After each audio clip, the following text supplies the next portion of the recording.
Bonjour à tous. Alors revenons sur le théorème du moment cinétique et voyons comment on peut l'appliquer en projection sur un axe.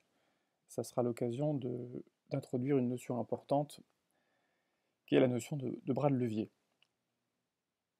Alors dans la séance précédente, nous avons vu le théorème du moment cinétique sous sa version, on va dire, vectorielle, hein.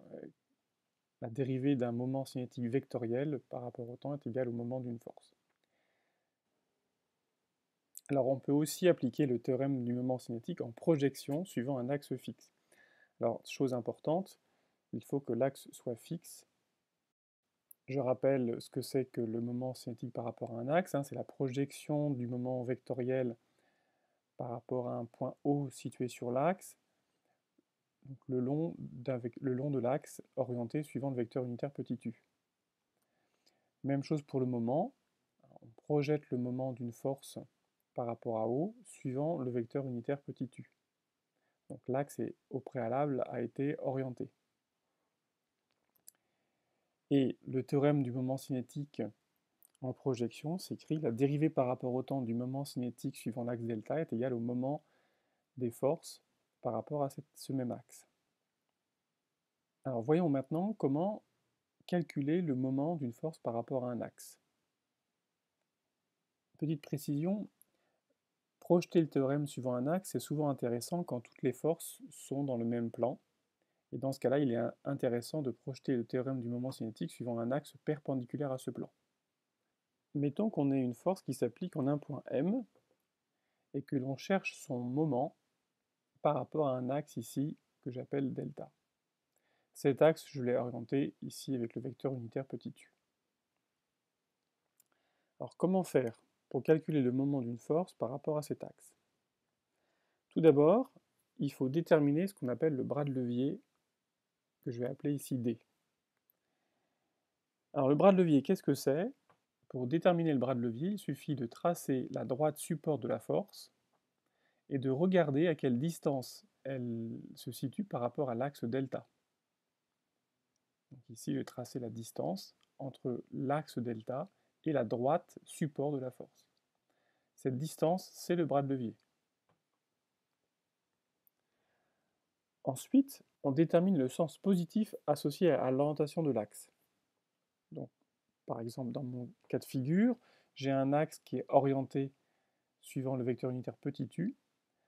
À ce sens d'orientation, je peux associer un sens positif de rotation que j'ai dessiné ici. Alors ce sens, on l'obtient par exemple avec la règle du tire-bouchon. Si vous imaginez un tire-bouchon qui tourne dans ce sens-là, vous comprenez que le tire-bouchon il va monter, et donc dans le sens de petit u. Et enfin, vous regardez dans quel sens la force F tend à faire tourner le point M. Dans mon exemple, si j'imagine que A et M sont solidairement liés par une tige, par exemple, si j'exerce une force sur M, eh bien la tige AM va tourner dans le sens positif ici. Si F était dans le sens opposé, eh bien la force ferait tourner la tige AM dans le sens négatif.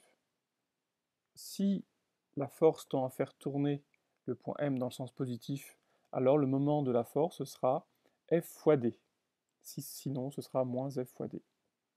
Le moment d'une force par rapport à un axe, c'est simplement la force fois le bras de levier, affecté d'un signe plus ou d'un signe moins suivant l'orientation de la force. Mettons en application ce qu'on vient de voir. Reprenons l'exemple du pendule. Dans l'autre séance, nous avons utilisé le théorème du moment cinétique en l'appliquant en un point O situé sur l'axe de rotation. Là, ce qu'on va faire, c'est qu'on va appliquer le théorème du moment cinétique par rapport à cet axe de rotation delta.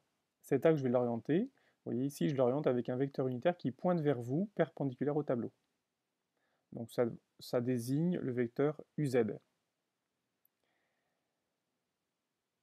Donc le sens positif de rotation, c'est finalement le sens trigonométrique, hein, ici donné par la flèche ici pour θ. Alors calculons le moment de la force de tension par rapport à l'axe delta. Alors pour cela, je trace la droite support de la tension, je vois qu'elle passe sur l'axe delta, donc le bras de levier c'est 0. Donc puisqu'il n'y a pas de bras de levier, le moment est nul. Donc la tension n'a pas de moment.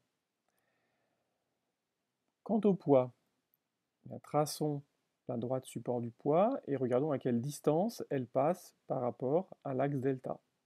Eh bien, cette droite, elle est située à une distance d par rapport à l'axe delta, qui est ici. Là. Cette distance représente le bras de levier et ça vaut simplement L sinus θ, puisque θ se retrouve ici. Donc le bras de levier vaut L sinus θ, donc le moment du poids c'est mg fois L sinus θ, affecté d'un signe plus ou d'un signe moins suivant le sens d'orientation de la force. Alors ici le poids est vers le bas, et vous voyez bien que ce poids a tendance à faire tourner la tige dans le sens négatif. Le poids a tendance à faire diminuer l'angle θ. On dit que le poids exerce un moment de rappel qui va être négatif ici. Dans ce cas-là, le moment du poids s'écrit moins mg fois d, c'est-à-dire moins mgl sinus θ. Si vous calculez maintenant le moment cinétique du point, alors on a vu par rapport à un axe, un solide en rotation autour d'un axe présente un moment cinétique qui vaut le moment d'inertie fois la vitesse angulaire. Alors ici, le moment d'inertie, c'est très simple, puisqu'il n'y a qu'une seule masse ponctuelle située à une distance petit l de l'axe. Donc le moment d'inertie, c'est ml2. Et puis la vitesse angulaire, c'est bien sûr θ point. Donc le moment cinétique, c'est ml2 θ point. Et si j'applique le théorème du moment cinétique, la dérivée du moment cinétique par rapport au temps, donc d sur dt de ml2 θ point, égale la somme des moments des forces par rapport à l'axe. On va avoir moins mgl sinus θ. Et en simplifiant par ml2, on retrouve l'équation différentielle θ point point plus g sur l sinus θ égale 0. Donc vous voyez, souvent, quand toutes les forces sont dans un même plan, il est plus pratique d'appliquer le théorème du moment cinétique par rapport à un axe perpendiculaire. Ça vous donne directement l'équation différentielle du mouvement.